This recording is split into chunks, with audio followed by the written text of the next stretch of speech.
Okay, let's jump right into this explainer and unpack some of the deepest theological mysteries surrounding the 144,000 mentioned in Revelation 7 and 14. If you're a theology student, or honestly just a highly focused learner who loves getting into the absolute weeds of biblical texts, you are in for a real treat today. We're looking at a source that rigorously analyzes this fascinating apocalyptic group, and we're going to break it all down. Here's our quick syllabus for today. We'll start with the mystery of the 144,000, then move into biblical numerology decoded, key theological definitions, the missing tribe, interpretive conflicts, and we'll wrap it all up with the literal hermeneutic. Let's get to it. Section 1, Mystery of the 144,000. So right before the Earth's final judgments are unleashed, the book of Revelation pauses to introduce a highly specific group of people. And that brings us to the central question driving our entire analysis. Who exactly are these 144,000 sealed servants standing on Mount Zion? The source material seeks to identify the specific group, described as being sealed by God on their foreheads, just as 4 angels are literally holding back the winds of global destruction. To figure out who they are, we can't just guess, right? We have to let the text's internal logic guide us. Section 2, Biblical Numerology Decoded. To properly understand the text, we really have to look at the foundational structure. Because, as any theology student knows, in apocalyptic literature, numbers are almost never an accident. They are a profound theological language. What's truly fascinating here is how the text breaks down this massive number, 144,000, into distinct symbolic theological building blocks. It's not just a random head count. It is carefully, meticulously calculated from the 12 tribes of Israel. As the source maps out the math, it goes like this. The number 4 represents a foundation. Think of the 4 corners of the earth, or the base of a physical temple. 3 represents the triune nature of God.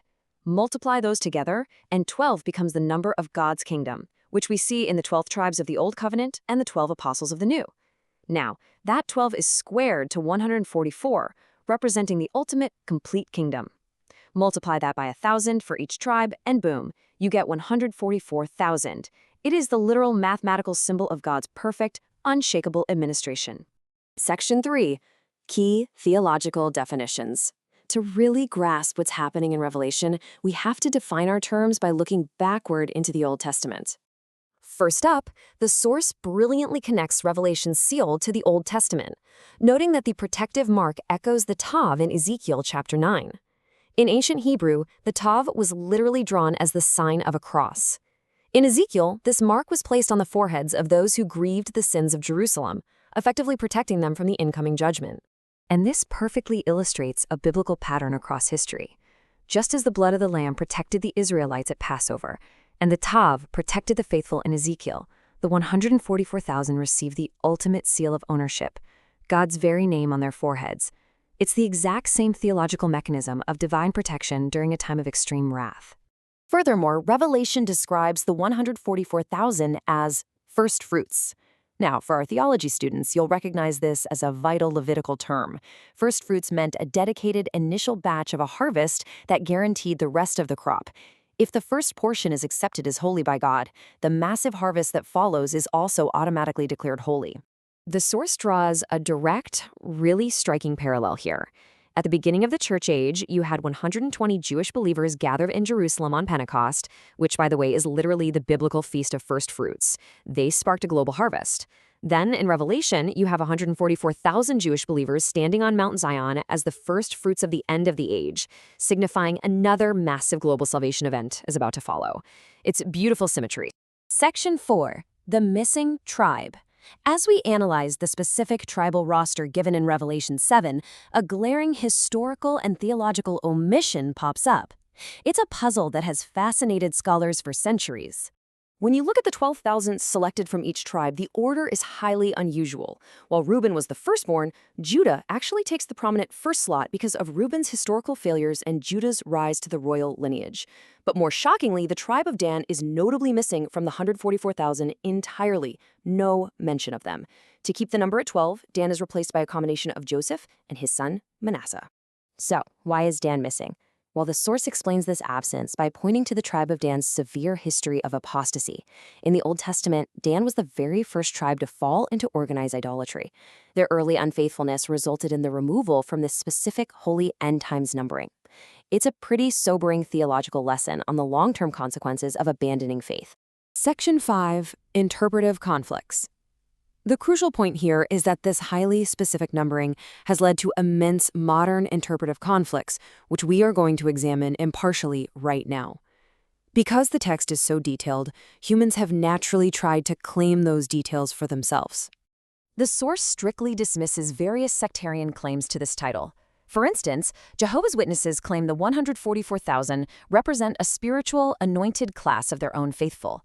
Mormon theology views them as Latter-day Saint high priests. Even certain Islamic traditions have adapted the number to represent the companions of Muhammad.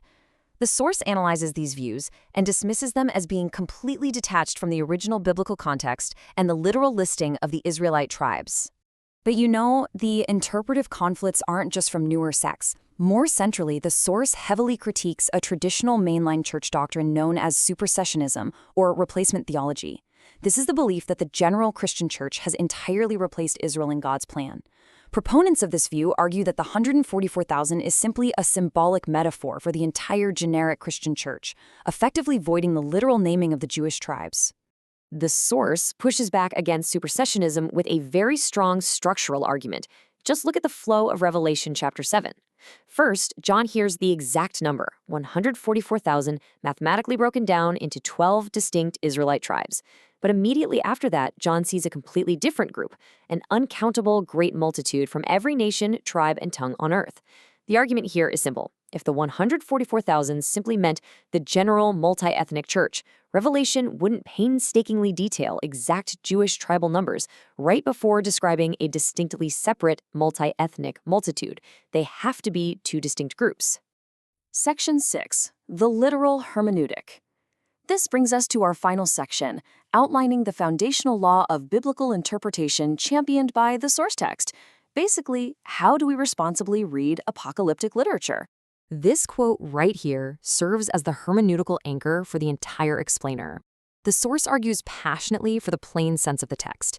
Yes, Revelation is totally full of symbols, like dragons and beasts, but those symbols usually clarify complex spiritual realities. If the text goes completely out of its way to specifically name the sons of Israel and meticulously counts 12,000 from 12 distinct tribes, interpreters shouldn't arbitrarily decode it into a generic metaphor just because it challenges their theological framework. The source also addresses a major historical counterargument. Critics often say, well, the 144,000 can't be literal Israelites because 10 of the tribes were lost during the Assyrian conquest in 722 BC. However, the source points out a vital detail in 2 Chronicles. The so-called lost tribes were never actually fully lost. Long before the northern kingdom fell, many faithful Israelites from those northern tribes migrated south to Judah to maintain Orthodox temple worship. Therefore, the genetic lines of all 12 tribes were preserved. Concluding this thorough exegetical breakdown, the source synthesizes the data to definitively identify the 144,000. They are literal, end-times Jewish believers in the Messiah. Furthermore, the text in Revelation 14 states they are celibate, morally undefiled in an age of intense immorality, and entirely consecrated to God to serve as a foundational spiritual harvest, the ultimate first fruits of the last days. I'm going to leave you with this provocative thought on hermeneutics, because how you choose to read the 144,000 doesn't just impact your view of the end times. It ultimately reflects how you choose to read and respect the entire biblical text. Do we let the text speak for itself, even when it's complex, or do we override it with our own assumptions? It's a profound question to chew on. Thanks for joining me on this deep dive, and keep seeking the truth in the text.